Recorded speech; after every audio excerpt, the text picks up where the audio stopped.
पिछले वीडियो के अंदर हमने सिंगल फेज इंडक्शन मोटर का कॉन्सेप्ट स्टार्ट किया था।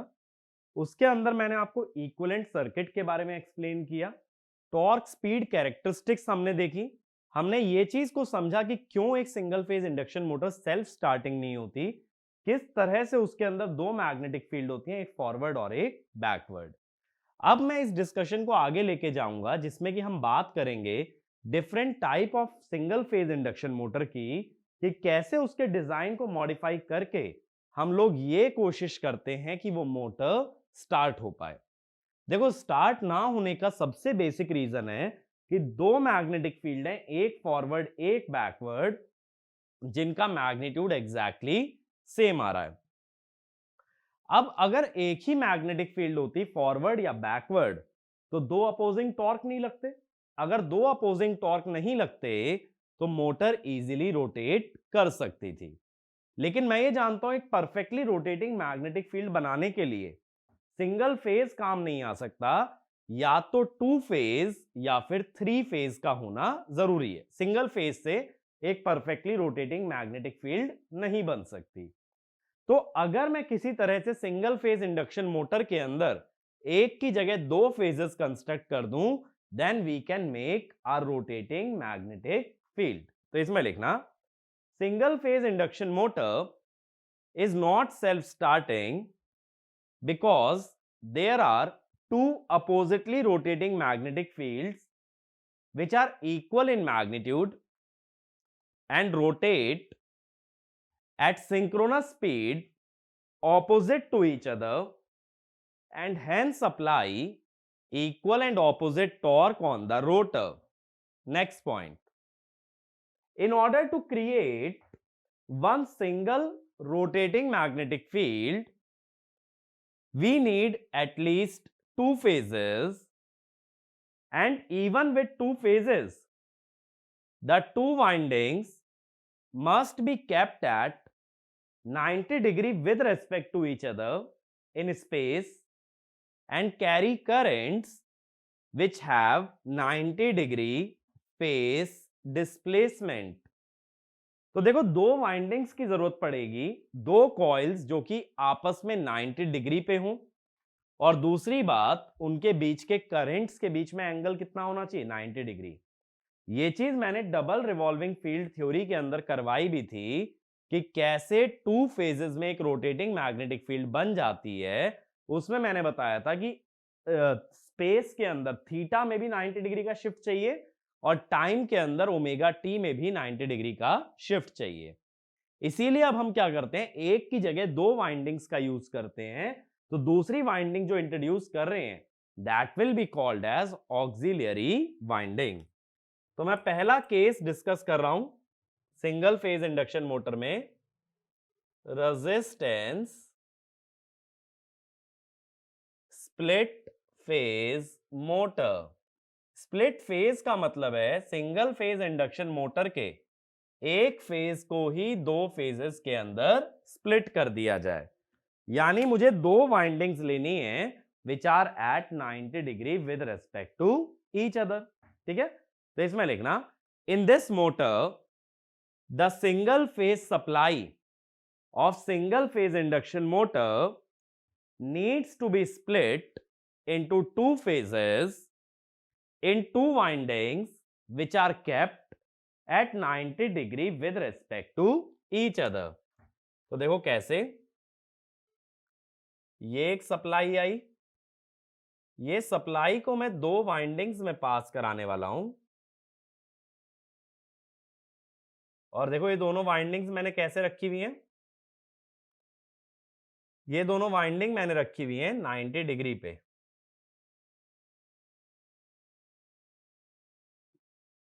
ये हो गया अपना रोटर, ये दोनों वाइंडिंग स्टेटर पे ही रखी हैं, और ये जो स्विच है that is called as centrifugal switch. ये वाली वाइंडिंग होती है जो सेंट्रीफ्यूगल स्विच के साथ है, दैट इज ऑक्सिलरी वाइंडिंग, और जो डायरेक्टली सप्लाई से जुड़ी है दैट इज मेन वाइंडिंग। अब सेंट्रीफ्यूगल फोर्स मेरे हिसाब से सभी लोगों ने कभी ना कभी सुना होगा सेंट्रीफ्यूगल फोर्स वो फोर्स होता है जो कि सर्कुलर मोशन में किसी भी ऑब्जेक्ट पे रेडियली आउटवर्ड्स लगता है, बाहर की तरफ लगता है। Such a force is called as a centrifugal force.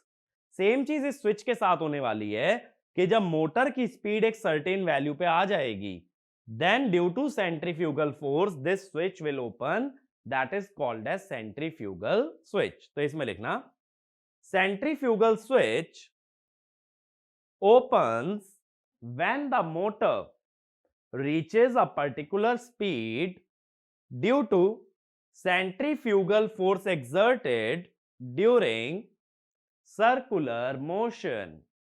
ठीक है, तो अपने पास दो वाइंडिंग है, मेन वाइंडिंग और ऑक्सिलरी वाइंडिंग। मेन वाइंडिंग वही वाइंडिंग है जो सिंगल फेज इंडक्शन मोटर में स्टेटर पे जनरली रहती है। एक एडिशनल वाइंडिंग मैंने दे दी है ऑक्सिलरी वाइंडिंग। तो इसमें एक पॉइंट और लिखो, an auxiliary winding is added to a single phase induction motor and this winding is kept at 90 degree with respect to the main winding. अब देखो यहां पे हमने स्पेस में 90 डिग्री वाला एंगल तो क्राइटेरिया तो सेटिस्फाई कर लिया, लेकिन एक परफेक्ट रिवॉल्विंग मैग्नेटिक फील्ड बनाने के लिए टाइम डोमेन में भी उसमें शिफ्टिंग 90 डिग्री की आनी चाहिए, या ये कह दो स्पेस के साथ साथ टाइम डिस्प्लेसमेंट भी 90 डिग्री का ही होना चाहिए। सही बात है, ऐसा होना चाहिए।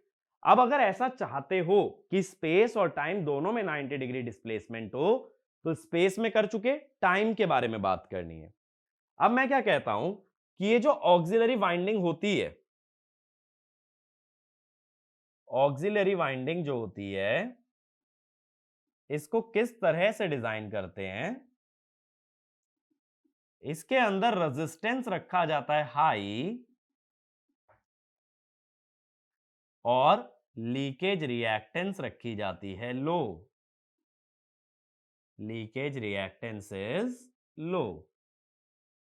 तो इसका रेजिस्टेंस हाई बनाएंगे और इसकी रिएक्टेंस को लो बनाएंगे, और वहीं मेन वाइंडिंग का रेजिस्टेंस कम होता है, रिएक्टेंस ज्यादा होती है। तो इसमें लिखना auxiliary winding is designed in such a manner that it should have high resistance but small air gap in order to have low leakage reactance।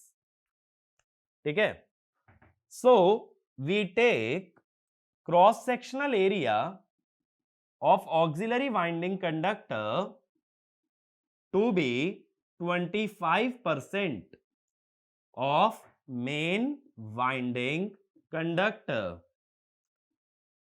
ठीक है भाई, अगर क्रॉस सेक्शनल एरिया कम लोगे कंडक्टर का, तो रेजिस्टेंस जो रो एल बाई ए होता है वो रेजिस्टेंस ज्यादा आ जाएगा, इसीलिए ऑक्सिलरी वाइंडिंग का रेजिस्टेंस हाई होता है और मेन वाइंडिंग का रेजिस्टेंस लो होता है। तो इसीलिए हम क्या कहते हैं कि x auxiliary is greater than, sorry, is less than x main, R auxiliary is greater than R main। इसी वजह से XA by RA of auxiliary winding is less than XM by RM।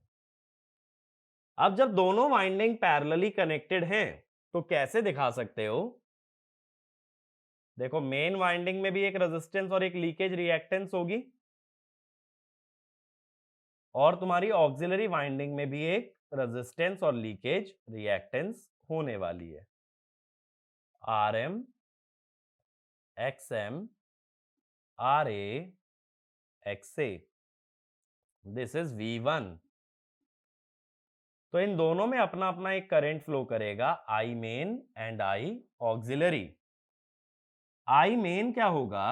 V1 over RM plus JXM।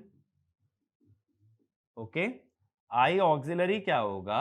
V1 over RA plus JXA। यानी कि ये हो गया V1 bye ZM, और कितने एंगल से लैग करेगा? RL सर्किट है तो लैग तो करेगा, ये पक्का है। और ये हो गया V1 by ZA angle tan inverse XA by RA। ठीक है, दोनों लैग कर रहे हैं अलग अलग एंगल से, लेकिन हम ये जानते हैं कि XA by RA XM by RM से कम है, इसीलिए IA कम एंगल से लैग करता है, लेकिन IM ज्यादा एंगल से लैग करता है। बात समझे? IA काफी कम एंगल से लैग करेगा एज कंपेयर टू IM। तो इसमें लिखना, since X by R ratio of auxiliary winding is less as compared to X by R ratio of main winding, and hence IA lags by a smaller angle as compared to IM। अब देखो दोनों winding में 90 degree angle तो आ गया, लेकिन दोनों winding के जो करंट है उसमें 90 डिग्री का शिफ्ट नहीं है। तो होगा क्या, दोनों वाइंडिंग अपना अपना MMF बनाएंगी। देखो जरा समझते हैं क्या होगा। दोनों वाइंडिंग अपना अपना MMF क्रिएट करती हैं। कैसे? मेन वाइंडिंग ऐसा मान लो, F main, suppose FM cos कितना लैग कर रहा है, फाई m कॉस थीटा,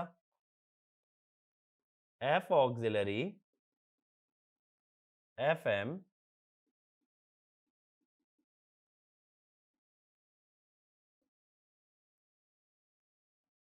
ठीक है, ऐसा मान लो, या चलो थीटा प्लस 90 कर लो, कोई दिक्कत नहीं है। ठीक है, माइनस 90 प्लस 90 कुछ भी ले सकते हो। अब तुम क्या कहोगे कि F मेन को भाई दो पार्ट्स में तोड़ लिया जाए। सही बात है, एक होगा cos theta plus omega T minus phi M, और एक होगा cos theta minus omega T plus phi M. ठीक है, ऐसी ऑक्सिलरी को भी दो पार्ट्स में तोड़ सकते हो।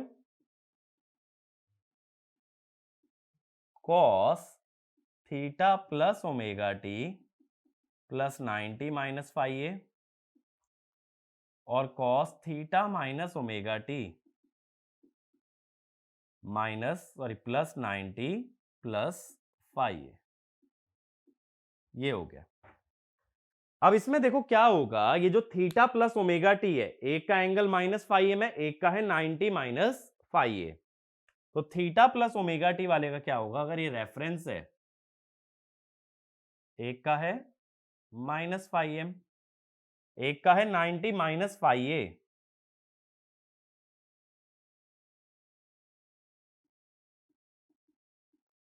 ठीक है, इधर देखो थीटा माइनस ओमेगा टी में एक का एंगल है फाई एम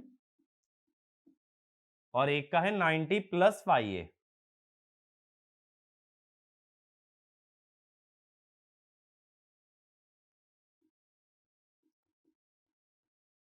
ठीक है ना। अब देखो इधर जो एंगल आएगा दोनों के बीच ज्यादा आ रहा है एंगल, इधर जो एंगल आ रहा है वो कम आ रहा है, इधर जो एंगल आ रहा है कम आ रहा है। तो डेफिनेटली इधर जो सम आएगा वो ज्यादा आएगा एज कंपेयर टू दिस सम। भाई दो वेक्टर्स का सम मैक्सिमम कब होता है, जब दोनों पैरेलल आते हैं। मिनिमम कब होता है, जब दोनों एंटी पैरेलल आते हैं। तो मैं यही चीज कह रहा हूं, दोनों के बीच जितना कम एंगल होगा उतना ही ज्यादा दोनों का सम होगा। एंगल कम हमें दिख रहा है थीटा माइनस ओमेगा टी के लिए। नहीं तो एक एग्जांपल ले लो, मान लो कि ये जो फाई एम है ये 70 डिग्री है, 70 डिग्री, और ये मान लो 20 डिग्री। एक एग्जांपल ले रहा हूं, तो ये वाला एंगल कितना है 70 और ये भी कितना है 70, तो कितना एंगल बन गया भाई 140। इधर 90 प्लस फाई ए 110 डिग्री, ये फाई एम कितना डिग्री 70 डिग्री, कितना गैप 40 डिग्री। तो अगर 40 डिग्री का एंगल है तो सम ज्यादा आएगा एज कंपेयर टू 140 डिग्री के एंगल से। तो इसका मतलब है ज्यादा मैग्नेटिक फील्ड कौन सी बनेगी, थीटा माइनस ओमेगा टी वाली या फॉरवर्ड रोटेटिंग वाली। तो इसमें लिखना, in this method we cannot obtain a phase shift of 90 degree between the current in the two windings, due to which we cannot obtain a perfectly rotating magnetic field, but we will have both forward and backward rotating field. Next point. As shown, the sum of forward rotating fields of main and auxiliary winding will be higher as compared to the sum of backward rotating field, due to which forward field is now stronger as compared to backward field, which causes forward torque to be higher than backward torque, and net torque in the forward direction. So the motor becomes self starting. भाई forward वाली magnetic field यानी जब इन दोनों का सम करोगे तो ज्यादा आएगी as compare to backward. Forward की फील्ड ज्यादा तो फॉरवर्ड का टॉर्क भी ज्यादा, तो अब तुम ये कहोगे कि रोटर पे फॉरवर्ड डायरेक्शन में टॉर्क लग जाएगा और रोटर आसानी से घूम सकता है। ठीक है, लेकिन यहां मेथड का ड्रॉबैक क्या है कि perfectly rotating magnetic field generate नहीं हो पाई। परफेक्ट रोटेटिंग मैग्नेटिक फील्ड के लिए स्पेस के साथ साथ टाइम में भी एंगल डिफरेंस कितना होना चाहिए था, 90, यानी ये 0 होता तो ये 90 डिग्री होता। अब देखो क्या हुआ, अब हमें ये पता चल गया कि फॉरवर्ड फील्ड बैकवर्ड से ज्यादा स्ट्रांग बन गई है, तो स्टार्टिंग में टॉर्क 0 तो नहीं आएगा, स्टार्टिंग में टॉर्क ज्यादा ही आएगा। दूसरी बात, अब टॉर्क बनाने वाली दो वाइंडिंग है, एक मेन और एक ऑक्सिलरी। पहले सिर्फ एक वाइंडिंग थी मेन, तो जब मेन वाइंडिंग थी तो हमने लास्ट लेक्चर में कैरेक्टरिस्टिक देखी थी, कुछ इस तरह से आती है। ये सिर्फ होती है मेन वाइंडिंग के लिए, और मेन प्लस ऑक्सिलरी रहती तो स्टार्टिंग टॉर्क भी बनता, तो ये आ जाती मेन प्लस ऑक्सिलरी। लेकिन अब क्या है कि मेन प्लस ऑक्सिलरी से मोटर स्टार्ट तो हुई, लेकिन एक समय जाकर के suppose 80% of the synchronous speed पे तुमने सेंट्रीफ्यूगल स्विच ओपन कर दिया। सेंट्रीफ्यूगल स्विच ओपन करते ही कौन सी वाइंडिंग बच गई, कौन सी वाइंडिंग बची बताओ? सेंट्रीफ्यूगल स्विच चलाते ही ऑक्सिलरी वाइंडिंग हट गई, सिर्फ कौन सी वाइंडिंग बची, मेन। तो आगे का सारा कर्व कौन सा फॉलो हो जाएगा, मेन वाला। ठीक है, इस तरीके से, यानी कर्व के अंदर एक जर्क आएगा, कहां आएगा, at a speed closer to synchronous speed. तो ये वाला एक पॉइंट लिखना, at almost 80% of synchronous speed, the centrifugal switch will operate, which will disconnect the auxiliary winding, whose only purpose was to obtain a starting torque, and then torque speed characteristic of main winding will be followed. ठीक है, torque speed characteristic of main winding would be followed. पहले main plus auxiliary चल रही थी, अब चलेगी सिर्फ main winding. बात क्लियर हुई?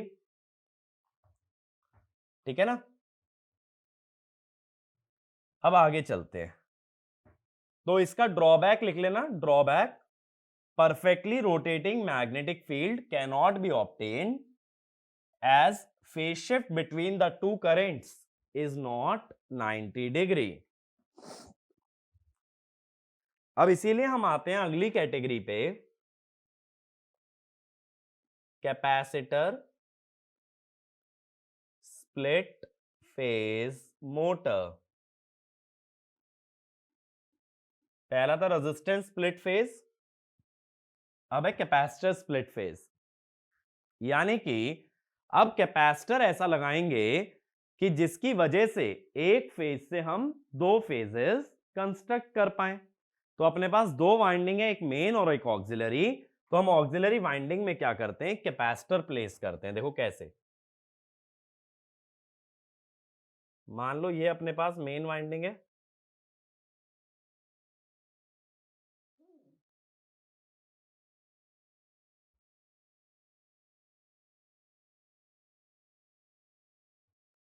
ये सप्लाई हो गई V1, ये हो गई अपनी मेन वाइंडिंग। ठीक है, अब हम क्या करते हैं, एक कैपेसिटर, एक सेंट्रीफ्यूगल स्विच, इस टाइप से हम दिखाते हैं ऑक्सिलरी वाइंडिंग। तो ऑक्सिलरी वाइंडिंग के ना सीरीज में हमने कैपेसिटर लगा रखा है, और ये हो गया अपना रोटर, ये है सेंट्रीफ्यूगल स्विच। अब बात है कैपेसिटर क्यों लाया गया। कैपेसिटर लाने का सबसे बड़ा रीजन ये है कि हम परफेक्टली रोटेटिंग मैग्नेटिक फील्ड अभी तक इसलिए नहीं बना पाए थे क्योंकि मेन और ऑक्सिलरी के करंट्स में 90 डिग्री का फेज शिफ्ट नहीं मिल पा रहा था। अब मैं चाहता हूं मुझे 90 डिग्री का फेज शिफ्ट मिले। अगर मैं 90 डिग्री का फेज शिफ्ट ऑब्टेन करना चाहता हूं तो एक करंट लैगिंग होगा, तो दूसरा करंट मुझे लीडिंग रखना पड़ेगा, और उसके लिए लगेगा एक अपने को कैपेसिटर। तो देखो, अगर इसका सिंपल सर्किट हम लोग बनाएं, देखो मेन वाइंडिंग में एक रेजिस्टेंस और एक रिएक्टेंस रहेंगे। ये हो गया V1, ये RM और JXM। ऑक्सिलरी के साथ में अपने को एक स्विच भी दिखाना पड़ेगा।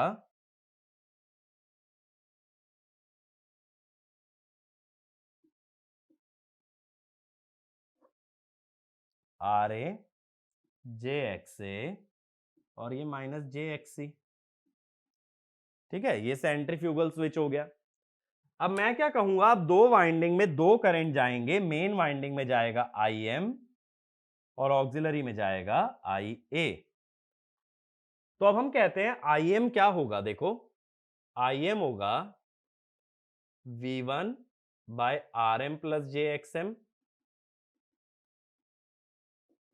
या ऐसे लिख दो V1 by square root RM square plus XM square angle minus tan inverse XM by RM। IA क्या होगा, V1 by RA minus J XC minus XA। यहां पे ना XC को XA से बड़ा ही रखते हैं क्योंकि इस करंट को मुझे लीडिंग बनाना है, तो XC बड़ा लिया जाता है। ठीक है, और ये तो नेटवर्क का बेसिक है, इसलिए मैं ये नहीं समझा रहा हूं कि XC माइनस XA आया कैसे भाई।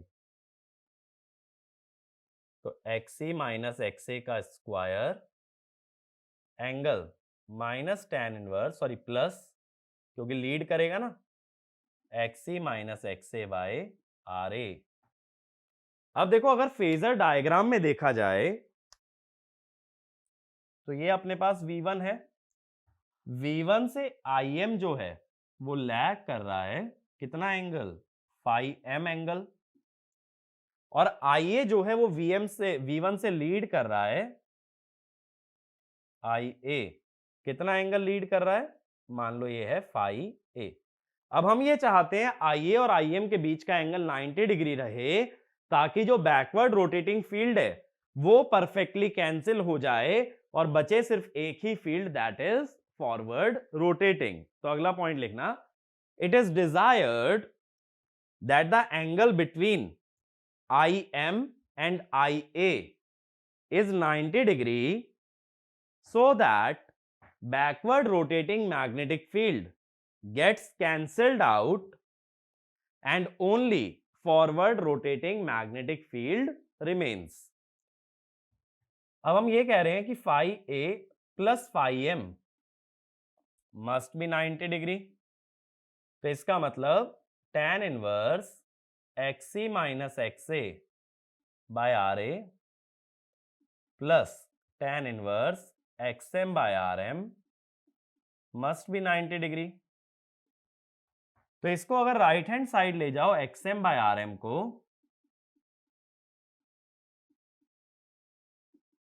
90 minus tan inverse XM by RM, दोनों तरफ tan ले लो, दोनों तरफ tan लोगे तो tan 90 minus theta is cot theta, cot theta tan theta का रेसिप्रोकल होता है, तो अगर tan theta xm by rm है तो cot थीटा कितना होगा, rm बाय xm। तो यहां से लिखोगे xc minus xa is ra rm by xm। तो xc कितना हो गया, xa plus ra rm by xm। ठीक है, तो इतना अगर कैपेसिटिव रिएक्टेंस लगाते हो तो परफेक्ट 90 डिग्री एंगल मिल सकता है। तो इसमें लिखना this value of capacitive reactance is required in order to obtain a perfectly rotating magnetic field। ठीक है, ये भी कह सकते हो phase quadrature, 90 degree phase shift, ऐसे कुछ भी कह सकते हैं। और इस पे अक्सर एग्जाम्स के अंदर न्यूमेरिकल पूछ लिया जाता है कि कितना कैपेसिटेंस लगेगा। तो यहां से XC आ जाएगा, फिर XC क्या होता है, सिंपली 1 बाय ओमेगा सी होता है। तो वहां से तुम कैपेसिटेंस डिराइव कर सकते हो कि कितना कैपेसिटेंस लगा देने से तुम्हें 90 डिग्री फेज शिफ्ट मिल सकता है। ठीक है, ये बात मेरी क्लियर हुई। अब देखो, अगर कैरेक्टरिस्टिक्स की ही बात करें, यहां भी देखो कैपेसिटर और ऑक्सिलरी वाइंडिंग के साथ एक सेंट्रीफ्यूगल स्विच लगा है। अगर सेंट्रीफ्यूगल स्विच लगा है तो जैसे ही स्पीड 80% ऑफ सिंक्रोनस आएगी, ये स्विच ओपन हो जाएगा, कैपेसिटर और ऑक्सिलरी वाइंडिंग दोनों ही डिस्कनेक्ट हो जाएंगे। तो देखो, अगर सिर्फ मेन वाइंडिंग रहती तो ऐसी कैरेक्टरिस्टिक्स आती, सिर्फ मेन वाइंडिंग के लिए। अब कैपेसिटर की मदद से तुमने बैकवर्ड फील्ड पूरी तरह से कैंसिल कर दी है, सिर्फ कौन सी फील्ड है, फॉरवर्ड। तो स्टार्टिंग में जो टॉर्क बनेगा अब वो पहले के मुकाबले और भी ज्यादा बनेगा। तो हम ऐसे दिखाते हैं, ये है मेन प्लस ऑक्सिलरी। अब यहां कहीं दिखा दो 0.8 NS। ठीक है, तो क्या होगा, ये मेन प्लस ऑक्सिलरी वाला कर्व फॉलो होता जाएगा। जैसे ही 0.8 NS पे पहुंचोगे तो मेन वाले कर्व पे जंप कर जाना। तो हम यहां जंप पे क्या लिख देंगे, सेंट्रीफ्यूगल स्विच ऑपरेट्स। CS माने सेंट्रीफ्यूगल स्विच। ठीक है, तो ये जो कैरेक्टरिस्टिक्स में जर्क आता है वो हमेशा किस वजह से आता है, क्योंकि स्विच ऑपरेट कर जाता है तो हमारा कैपेसिटर और ऑक्सिलरी वाइंडिंग डिस्कनेक्ट हो जाते हैं। बात क्लियर हुई ये वाली? ठीक है, ये कंडीशन याद रखना, न्यूमेरिकल पॉइंट ऑफ व्यू से बहुत ज्यादा इंपॉर्टेंट है। अगला लिखो capacitor run motor. Capacitor run motor यानी एक ऐसी मोटर जिसमें कि कैपेसिटर को डिस्कनेक्ट ही ना करें, कैपेसिटर परमानेंटली कनेक्ट कर दिया जाए। तो इसके अंदर कोई सेंट्रीफ्यूगल स्विच नहीं रहेगा। ठीक है, तो यहां पे भी सिर्फ क्या आएगा, एक सिंपल इसी टाइप से आएगा।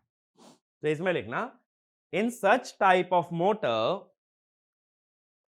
capacitor is permanently connected in series with the auxiliary winding and there is no centrifugal switch to disconnect the auxiliary winding। ठीक है, तो इसके अंदर देखो क्या होगा, कैरेक्टरिस्टिक्स की अगर बात करें, कैरेक्टरिस्टिक्स की अगर बात करोगे तो ये कभी भी मेन वाइंडिंग वाली कैरेक्टरिस्टिक पे जंप ही नहीं करेगा, ये हमेशा किस पे चलता रहेगा, मेन प्लस ऑक्सिलरी वाली पे। It will continue on main plus auxiliary. ठीक है, there is no centrifugal switch. तो इसमें लिखना in such kind of motor there is no abrupt jump in the characteristic because auxiliary winding is permanently present and motor continues to follow the characteristics obtained from main and auxiliary winding। Next point, such kind of motors have lesser noise। ठीक है, इस तरह की Motors के अंदर laser noise आएगा। ये बात मेरी क्लियर हुई? ठीक है ना। वैसे तो ज्यादा नॉइजी होता है ऑपरेशन, बट यहां लेस नॉइज हो जाता है कैपेसिटर कनेक्ट कर देने से। अब तीसरा कैटेगरी लिखना, capacitor start and capacitor run motor, या capacitor start and run motor. यानी जो मोटर कैपेसिटर की मदद से ही स्टार्ट की जाए और कैपेसिटर की मदद से ही रन भी कर दी जाए। देखो भाई, अब यहां दो कैपेसिटर हैं, एक के साथ सेंट्रीफ्यूगल स्विच लगा है जो कि ऑपरेट हो जाएगा तो कैपेसिटर डिस्कनेक्ट हो जाएगा, और एक कैपेसिटर परमानेंटली कनेक्टेड रहेगा। तो इसमें लिखना, in this type of motor one capacitor remains permanently connected in series with the auxiliary winding while the other capacitor gets disconnected with the help of centrifugal switch। ठीक है, with the help of centrifugal switch। बात clear हुई। the two capacitors the two capacitors are called as start capacitor and run capacitor। अगला point, the purpose of start capacitor is to obtain high starting torque and the purpose of run capacitor is to maintain 90-degree phase displacement between main and auxiliary winding current under loaded condition। Under loaded condition. ठीक है, तो इसके अंदर क्या होता है, देखो, अगर सिर्फ एक कैपेसिटर होता, अगर सिर्फ एक कैपेसिटर होता तो कैरेक्टरिस्टिक स्मूथ आ जाती हैं जैसे 3 फेज इंडक्शन मोटर की आती है। This is for capacitor run. और जो स्टार्टिंग वाला कैपेसिटर है उसकी वजह से कैरेक्टरिस्टिक और ज्यादा हाई टॉर्क देती है। This is due to capacitor start. ठीक है, अब क्या होता है कि शुरू में तो ये स्टार्ट वाली कैरेक्टरिस्टिक फॉलो होती है, लेकिन जैसे ही स्पीड ns के करीब पहुंचती है तुरंत ये जंप करके किस पे आ जाता है, रन वाले पे।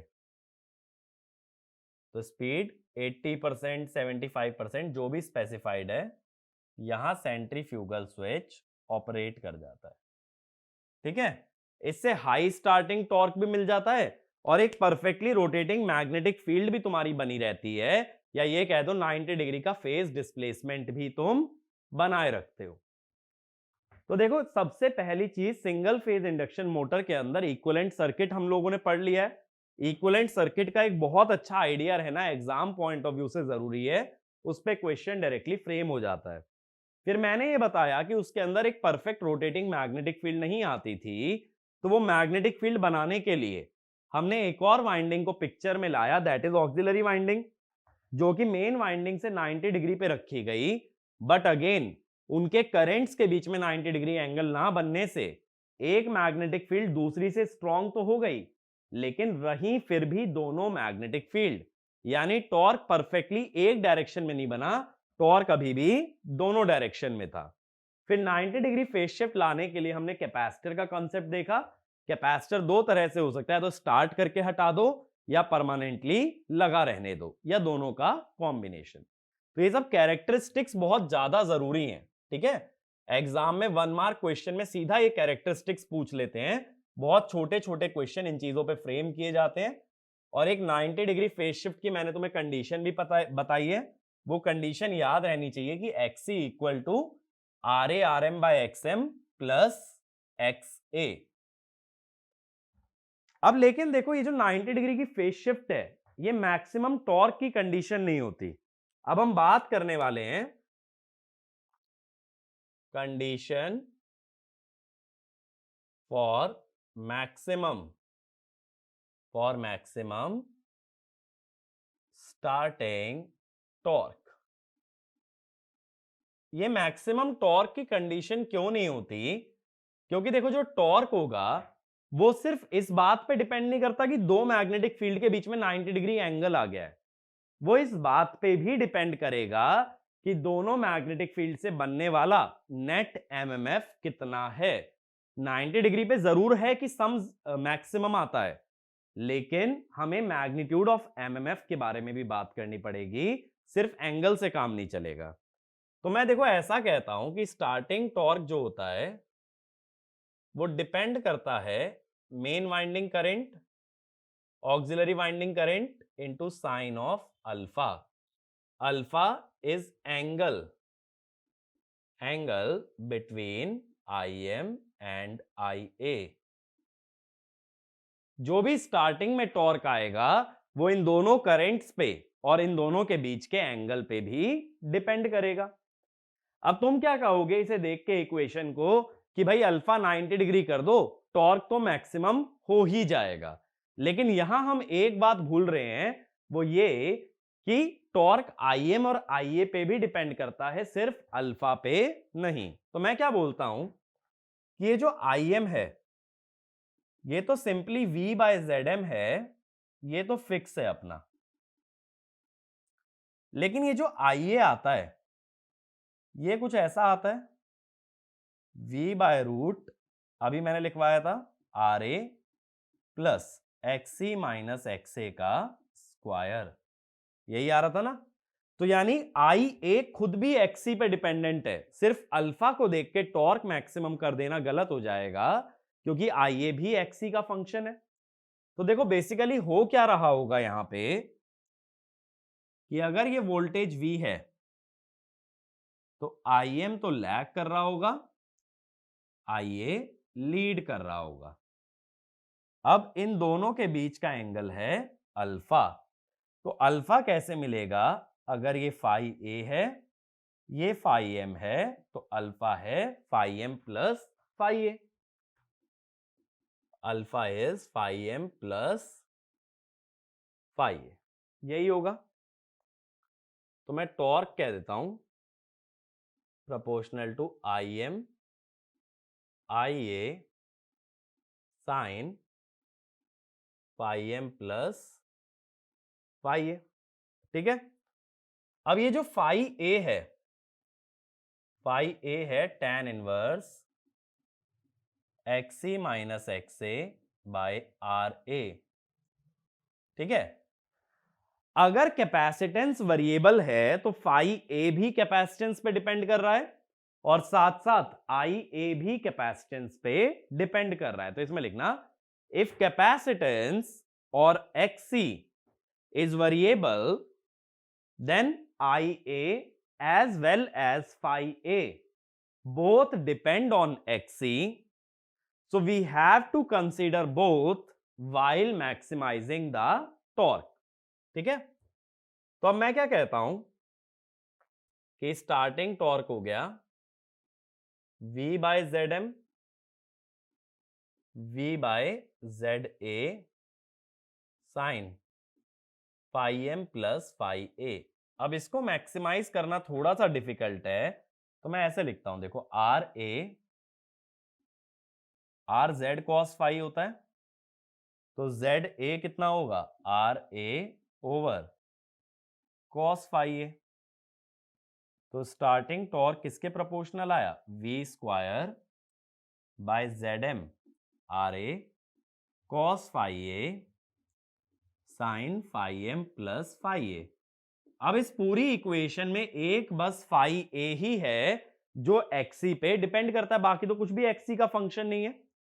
तो ये साइन ए कॉस बी को अगर हम लोग और एक्सपैंड कर लें, साइन ए कॉस बी को, तो 2 ZM RA sine A plus B sine phi M plus 2 phi A plus sine A minus B plus sine phi M. अब मैं कहता हूं अगर मैक्सिमम स्टार्टिंग टॉर्क चाहिए, अब देखो फाई एम तो फिक्स है, तो ये सेकंड टर्म तो बदल नहीं सकते। मेन वाइंडिंग के साथ कोई भी छेड़छाड़ नहीं की जाएगी, main winding as it is रहेगी, तो उसकी इंपीडेंस, उसका एंगल, सब कुछ फिक्स है। तुम चेंज क्या कर सकते हो, बस फाई ए। तो मैं कहता हूं कि ये साइन वाली टर्म 1 हो जाए, या फाई एम प्लस 2 फाई ए कितना हो जाए 90 डिग्री, या फाई ए कितना हो जाए 90 माइनस फाई एम ओवर 2। तो ये कंडीशन होती है मैक्सिमम स्टार्टिंग टॉर्क की। ठीक है, फाई ए मैंने यहां बता रखा है, फाई एम कितना है tan inverse X M by R M. चाहे तो यहां लिख भी लेना, phi A is tan inverse X C minus X A by R A, और phi M tan inverse X M by R M. ठीक है, एक कंडीशन ये एग्जाम के लिए याद करके जानी है कि मैक्सिमम स्टार्टिंग टॉर्क की कंडीशन क्या होती है, और दूसरी 90 डिग्री फेज शिफ्ट की कंडीशन क्या होती है। तो ओवरऑल अगर मैं बात करूं तो तुम्हें यह तो पता होना चाहिए स्टार्टिंग टॉर्क मैक्सिमम कब होगा, 90 डिग्री फेज शिफ्ट कब होगा, और इसके अलावा क्या पता होना चाहिए, इक्विवेलेंट सर्किट। अब देखो, कई बार ऐसा भी होता है कि हमें direction of rotating magnetic field भी निकालना पड़ जाता है। तो direction of rotating magnetic field क्यों निकालते हैं, क्योंकि किसी भी प्रॉब्लम में अगर एक बार मुझे direction of rotating magnetic field मिल जाए तो मैं ये कह सकता हूं उसी डायरेक्शन में कौन रोटेट करेगा, रोटर। तो एक पॉइंट ये भी लिखो, sometimes we have to determine the direction of rotating magnetic field in order to determine the direction of rotor rotation। ठीक है, तो अब ये देखते हैं कैसे। देखो क्या होता है, जैसे अगर कभी भी रोटर रोटेशन की बात आएगी, इस टाइप से क्या होगा, मान लो एक ऑक्सिलरी वाइंडिंग है, और इस टाइप से मान लो एक मेन वाइंडिंग है, तो वो हमें इन दोनों वाइंडिंग की एक्सिस दे देगा। जैसे उसने ये बोल दिया भाई ये मेन वाइंडिंग के एमएमएफ की एक्सिस है फाई ए, सॉरी ऑक्सिलरी के, और ये मेन की फाई एम। तो मुझे दोनों की एक्सिस मिल गई,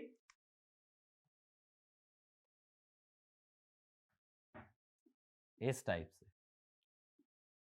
अब मैं क्या जानता हूं कि जब दोनों का स्पेस में ओरिएंटेशन मिल जाता है, याद करो रिवॉल्विंग मैग्नेटिक फील्ड कैसे बनाई थी, पहले तीनों एमएमएफ की एक्सिस ड्रॉ की थी कॉइल के हिसाब से, फिर तीनों में करंट फ्लो करा के अलग अलग इंस्टेंट पे ये कैलकुलेट किया गया था कि किस डायरेक्शन में रिजल्टेंट आता है। सेम चीज अब मैं करने वाला हूं कि मैं ये कहूंगा जो मेन वाइंडिंग का करंट है ये है पीक करंट,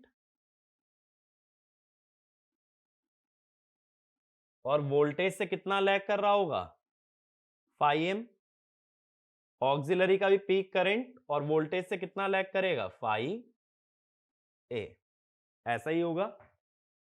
अब मैं कहता हूं the flux produce by each winding will be in the same phase as the current. Simple सी बात है, जिस डायरेक्शन में या जिस फेज में करंट होगा उसी फेज में फ्लक्स भी होना चाहिए। तो अब मैं दो इंस्टेंट लेता हूं, देखो इनमें बड़ा कौन सा एंगल है, यूजुअली फाई एम बड़ा होता है फाई ए से। तो पहले case 1 at omega T equal to phi A, पहले फाई ए रख लो, तो आई एम कितना आएगा, I M P sine phi A minus phi M. Phi A तो छोटा है तो साइन के अंदर नेगेटिव डालोगे तो नेगेटिव आएगा, और आई ए 0। अगर आई एम नेगेटिव आया यानी कि ये फ्लक्स अपोजिट डायरेक्शन में आएगा,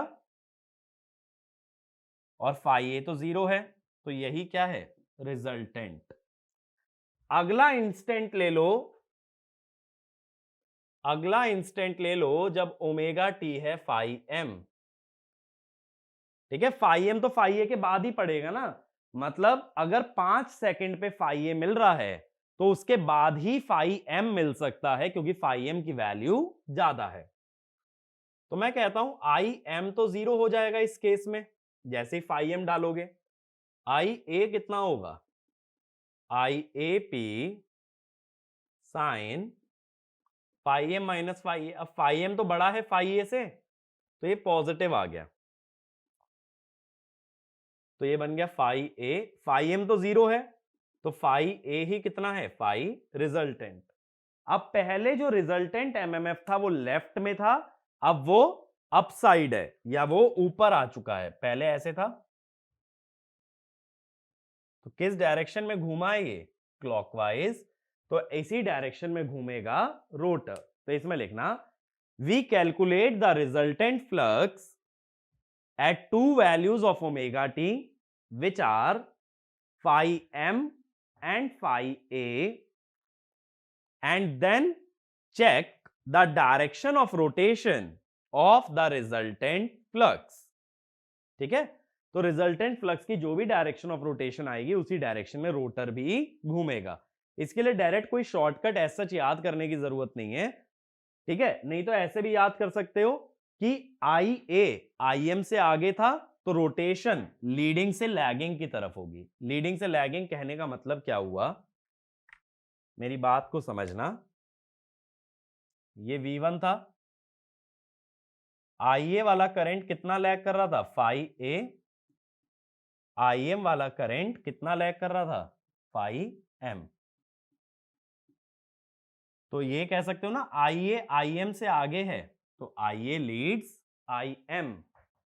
ठीक है, इस फेजर डायग्राम से देखोगे तो आई ए लीड्स आई एम, तो डायरेक्शन लीडिंग से लैगिंग वाली वाइंडिंग की तरफ होगी, यानी ऑक्सिलरी से मेन, यानी कि क्लॉकवाइज। तो एक पॉइंट ये भी लिख लेना,